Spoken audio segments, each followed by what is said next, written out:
안녕하세요. 새날입니다. 여러분이 계신 곳은 지금 날씨가 어떤지 모르겠지만 여기는 조금 쌀쌀해요. 비가 왔고 그래서 좀 촉촉한 그런 날씨입니다. 그래서 오늘은 왠지 에너지가 막 넘치는 그런 자기계발서보다는 조금 촉촉하게 생각할 거리를 한번 제시해주는 그런 책을 소개해드리고 싶어졌어요. 오늘 소개시켜드릴 책은요, 이 유병욱 카피라이터님의 생각의 기쁨이라는 책입니다. 예전에 독서 모임을 하면서 한번 선정을 했던 책이기도 한데요. 여기에 굉장히 좀 생각해볼 만한 거리들이 많아요.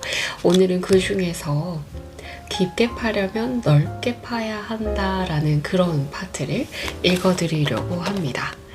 생각의 기쁨 11쪽부터 시작되는 이야기입니다. 깊이와 넓이. 직업이 직업인지라 저는 문장을 자주 줍습니다. 그리고 간직합니다. 생각하는 과정은 몸이 움직이는 과정과 똑같거든요. 먹어야 움직일 수 있는 것처럼 읽어야 쓸 수 있습니다. 읽기 싫어하는 카피라이터? 전 단 한 명도 본 적이 없습니다. 그래서 우연히 좋은 문장을 발견하면 보약을 먹는 심정으로 어딘가에 간직합니다. 스마트폰 카메라로 찍든 노트북 속에 폴더를 따로 만들어 저장하든 급하면 냅킨에 적든 말이죠. 어딘가에 그 문장을 그대로 써먹거나 살짝 바꿔서 요긴하게 활용하겠다는 생각은 1g도 없습니다. 다만 그 순간 저는 진심으로 감탄하는 거죠. 이 사람은 어떻게 이런 생각을 했을까? 그 생각을 어찌 이런 아름다운 단어와 구조에 담았을까라고 말이죠. 나라면 결코 쓸 수 없었을 것 같은 문장. 읽고 나면 한동안 주위가 정지화면처럼 느껴지는 문장. 자꾸 처음으로 돌아가 읽고 다시 읽게 만드는 문장을 만났을 때 제가 할 수 있는 일이란 많지 않습니다. 받아 적는 수밖에요. 원컨대 이 아름다운 문장을 비슷하게라도 쓸 수 있기를, 이 손댈 곳 없는 구조와 리듬이 키보드를 통해서라도 내게 전해지기를 바라면서 말이죠. 어느 날 이런 문장을 주었습니다. 나는 깊게 파기 위해서 넓게 파기 시작했다. 스피노자의 말이었죠. 제가 일하고 있는 회사는 창의력에 관심 있는 대학생들을 대상으로 주니어 보드라는 교육 프로그램을 진행해 오고 있고, 저도 여기에 재능 기부의 형식으로 참여하고 있습니다. 스피노자의 이 문장은 주니어 보드에 지원한 한 학생의 자기소개서 속에 적혀 있던 말이었죠. 한 줄의 글인데 꽤 오랜 시간을 눈을 뗄 수 없더군요.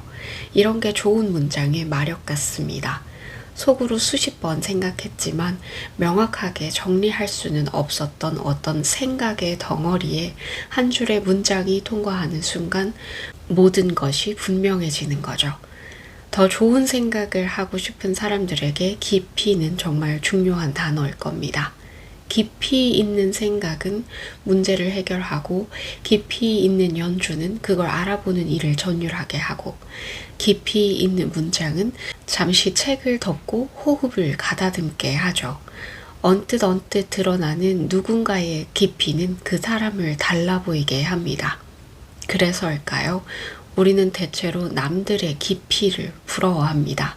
독서의 깊이, 지식의 깊이, 그뿐인가요? 자동차에 대한 상식의 깊이, 여행지를 추천하는 그녀의 경험의 깊이, 술자리에 모인 사람들의 성향과 그날의 날씨에 맞게 적절한 안주를 골라 주문하는 친구의 내공도 깊이의 일종입니다. 깊이는 아름답습니다. 그리고 깊이는 매력적입니다. 그것은 돈을 주고 살 수 있는 게 아니니까요. 깊이는 반드시 어느 정도의 시간을 지불해야만 얻을 수 있는 것이니까요. 세상의 모든 맥주를 마셔보겠다며 전 세계 맥주의 병뚜껑을 모으는 동료 카피라이터의 뒷모습은 그래서 경건해 보이기까지 합니다. 하지만 처음부터 깊이 있는 사람이 있을까요? 어떤 분야에 한 깊이 한다는 사람도 처음엔 속이 훤히 들여다 보이던 시절이 있었습니다. 이건 불변의 진리입니다. 다만 그는 어느 순간 자신의 관심을 끈 영역을 골랐고 시간을 들여 그 영역을 파내려가기 시작했을 겁니다. 우리는 그 사람이 들인 시간은 볼 수 없으니 그 사람이 보여주는 깊이에만 감탄하는 거죠. 제 얘기를 해보겠습니다. 저는 아직 깊이를 말하기엔 부끄러운 단계지만 한 사람이 한 영역에 흥미를 갖고 아래로 파내려가는 과정을 보여드리는 교보제로 봐주시면 됩니다. 2003년의 일입니다. 초보 카피라이터이던 저는 창의력에 관련된 수업을 듣고 있었고 개인 발표를 해야 했고 발표 주제는 아무거나 그러나 당신의 마음에 드는 어떤 것이었습니다.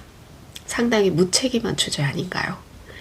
이 주제를 던진 강사는 지금처럼 대중들에게 알려지기 전에 박웅현 CD였고 저는 마음에 드는 아무거나를 찾기 위해 일단 서점에 들렀습니다. 아무거나를 찾겠다는 아무 생각 없는 발길은 우연히 미술 코너에 닿았습니다. 당시 저는 미술에는 아무런 조예도 관심도 없는 평범한 20대였습니다. 미술이 뭔가 있어 보인다는 생각은 늘 했었지만 말이죠. 그러다 우연히 불교 미술에 대한 책을 보게 되었습니다. 사찰 장식, 그 빛나는 상징의 세계라는 그럴듯한 제목이었죠. 전 종교는 없지만 인류학이란 학문을 전공한 이유로 종교라는 영역에는 늘 흥미가 있었습니다. 우연히 펼쳐본 책은 놀라웠습니다. 제가 살면서 별 생각 없이 들렀던 산속의 건축물들에 일종의 규칙이 있었더군요. 모든 절에는 부처를 모신 공간이 있습니다. 그 공간들은 법당, 대웅보전, 정멸보공 등 다양한 이름으로 불리는데 그 공간들에도 일정한 양식이 있더군요. 그것은 석가모니가 설법하던 당시의 공간을 상징적으로 재현해 놓는다는 것이었습니다. 옛 문헌을 보면 부처가 설법을 하던 어느 날 하늘에서 꽃비가 내렸다고 합니다. 아무 법당이나 들어가 부처의 머리 위를 보면 대부분 그날의 꽃비가 나무 조각이나 천장화의 형식으로 재현된 것을 볼 수 있을 겁니다. 말하자면 문자에 익숙하지 않은 백성들도 부처의 가르침을 쉽게 배울 수 있도록 미술이 텍스트의 역할을 하는 거죠. 가람배치라 불리는 사찰한 건축물들의 배치도 흥미로웠습니다. 여기에도 규칙이 있습니다. 대부분 절의 초입에 시냇물을 가로지르는 다리를 놓습니다. 그리고 방문자들의 동선을 조정해 절에 들어가려면 반드시 다리를 건너게 합니다. 이것은 절에 들르기 전 속세의 때를 씻어내라는 뜻이라고 합니다. 다리를 건너고 일주문이라 부르는 절의 첫 번째 문을 지나면 험상궂은 남자 4명이 서 있는 문을 지나게 됩니다. 통상 사천왕문이라고 불리는 공간이죠. 이 공간의 목적은 절을 들르는 이를 따라다니는 악귀들이 문을 통과하면서 놀라 달아나도록 하기 위함입니다. 문 안쪽에 서 있는 4명의 왕들이 최대한 험악한 표정을 짓고 무시무시한 무기를 들고 있는 이유죠. 사찰 공간의 중심인 법당으로 향하는 길에서는 어김없이 종각을 만나게 됩니다. 부처의 가르침이 종소리처럼 세상에 널리 퍼지기를 기원하는 의미라고 하네요. 부처가 앉아있는 법당 앞에 위치한 종각을 보며 저는 그것이 부처 앞에 놓인 마이크 같다는 생각을 했습니다. 종각 근처엔 모거라는 악기가 있는 경우도 많은데요. 잘 때도 눈을 감지 않는 물고기처럼 진리 앞에 늘 눈을 감지 말라는 상징이라고 합니다. 말하자면 절은 건축물이면서 엄청난 양의 상징과 기호의 덩어리였습니다. 이 사실을 알게 되자 제게 놀라운 일이 벌어지더군요. 그저 공기 좋은 곳에 있는 고즈넉한 건물이었던 전국 각지의 절들이 순간 저의 해석을 기다리는 텍스트로 보이기 시작한 거죠. 장소가 책이 된 겁니다. 건축가 서현 씨가 쓴 건축 음악처럼 듣고 미술처럼 보다 라는 책에서 부석사는 경전이다, 공간으로 씌어진 경전이다 라는 표현을 본 적이 있습니다. 소백산 자락에 처음 부석사를 지어 올려야 했던 통일 신라시대 건축가의 시점에서 본다면 건축들의 배치 역시 종교적인 메시지였을 겁니다. 그러니 부석사 자체가 경전이 되는 것이죠. 정말 절묘한 표현이 아닐 수 없습니다. 불교 미술과 불교 건축 양식이 흥미로워지자 다른 종교 미술도 궁금해지기 시작했습니다. 예전에 영국에서 2년 동안 공부한 적이 있었는데 그때 틈날 때마다 런던의 웨스트민스터 사원이나 파리의 노트르담 성당, 빈의 슈테판 성당 같은 장소에 들렀습니다. 재미있게도 우리나라의 절을 봤을 때와 비슷한 일이 벌어지더군요. 아름다운 미술 작품과 건축물에서 기능적인 노림수들이 보이기 시작했습니다. 문맹률이 높았을 중세의 유럽에서 종교 미술과 건축물이 일종의 그림책 역할을 하고 있었던 거죠.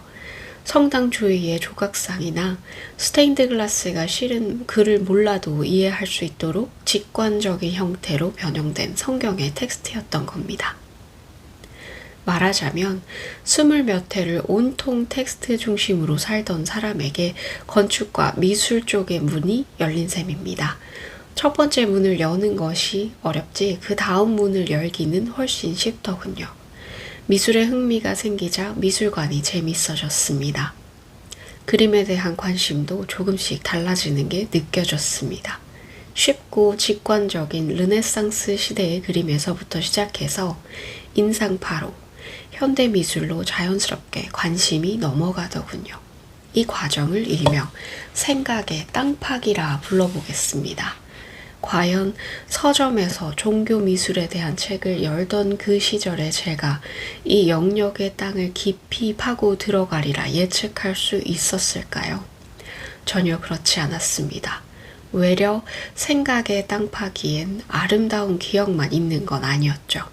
깊이가 생기는 경우보다는 입구에서 몇 번 문을 두드려보고 포기한 경우가 훨씬 많았습니다. 천문학 있어 보이지 않아? 라는 생각에서 시작된 우주에 대한 관심은 칼 세이건의 코스모스 같은 책을 사게 만들었습니다. 제목만으로도 온 우주를 설명해 줄 것 같던 그 책은 제 책장에서 몇 년간 존재감만 과시하다가 지금은 후배에게 무료로 분양되었습니다. 일본어를 배워보겠다는 몸부림은 사무실 책상 파티션에 히라가나 가타카나 표로 남아있죠.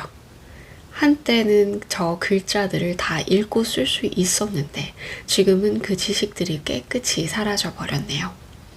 이젠 일본어를 전혀 모르던 시절처럼 뜻을 알 수도 없는 미지의 기호로 읽힐 뿐입니다.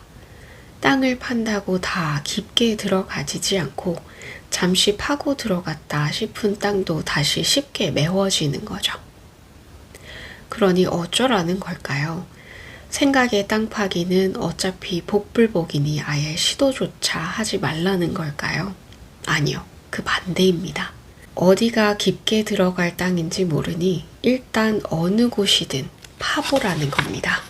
스피노자의 말처럼 깊게 파려면 일단 넓게 파봐야 합니다. 그러다 보면 예상치 못한 어느 영역이 쑥 내려가는 경험을 하게 되고 그 경험이 생각보다 짜릿하다는 걸 알게 되고 그렇게 자신만의 깊이가 조금씩 생기는 거죠. 여유가 있을 때 여기저기 삽을 찔러보고 의외로 깊이 들어가는 지점을 확인하고 시간을 들여서 파 내려가는 거죠. 몇 번 땅이 쑥 내려가는 즐거움을 경험한 사람으로서 생각의 땅 파기 팁을 드리자면 이렇습니다. 이러이러한 것이 좋더라 하는 남들의 의견보다는 본인의 직관에 의지하는 편이 좋습니다. 이유 없이 마음이 가는 것. 꽤 오랜 시간 동안 나를 당겨온 것들에는 분명 이유가 있습니다. 이를테면 살면서 내 안에 쌓인 결핍이라든지 본능적으로 끌리는 취향 같은 것들이요. 이런 것들이 어느 순간 땅 파기에 무서운 동력이 되는 경우가 많더군요. 그래서 남의 의견보다는 내 생각이 중요합니다. 다만 인생의 많은 부분들이 그렇듯이 정말 믿을 수 있는 사람의 조언은 따라볼 가치가 있습니다. 처음부터 파 내려가기가 재밌는 땅도 있지만 처음엔 별로다 싶어도 누군가의 말을 믿고 조금만 파고 들어가 보면 생각보다 흥미로운 땅도 분명 있으니까요. 생각을 담고 싶은 선배나 동료가 있다면 그 깊이를 보여주는 영역을 따라 파보는 것도 좋습니다.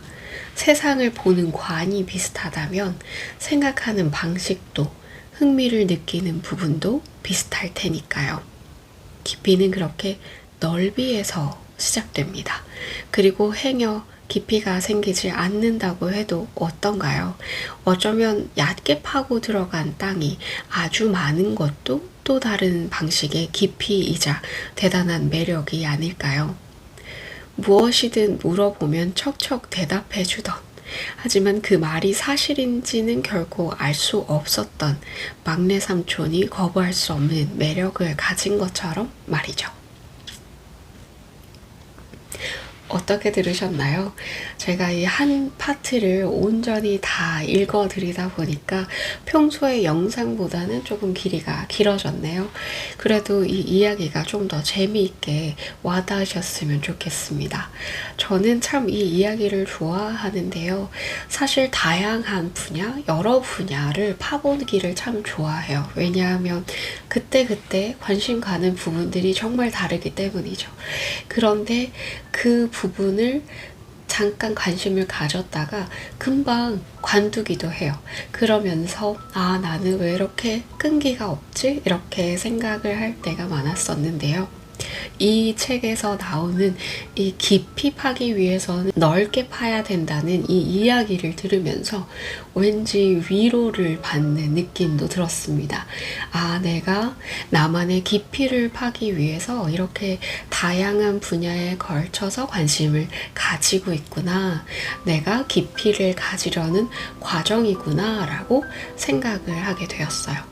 그래서 뭔가 조급함을 가지기보다는 다양한 분야에서 더 다양하고 다채로운, 이전에 한 번도 해보지 않은 경험들을 많이 쌓아봐야겠구나 라고 결심을 하게 된 그런 중요한, 그런 좋은 의미가 담긴 파트입니다. 저에게 아주 의미가 있었던 내용이었어요.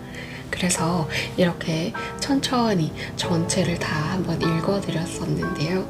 이 글을 들으신 분들도 좀 더 생각의 관점을 바꿔서 넓게 한번 파봐야겠구나, 다양한 경험을 한번 해봐야겠구나 라고 생각을 하시면서 조금 더 다양한 경험을 스스로에게 선물해 줄 수 있는 그런 날을 만들어 가셨으면 좋겠습니다. 영상 끝까지 시청해주셔서 감사합니다. 이 생각의 기쁨이라는 책은 다음번에 또 비가 내릴 때, 촉촉할 때, 그때 또 한번 들고 찾아오겠습니다. 감사합니다.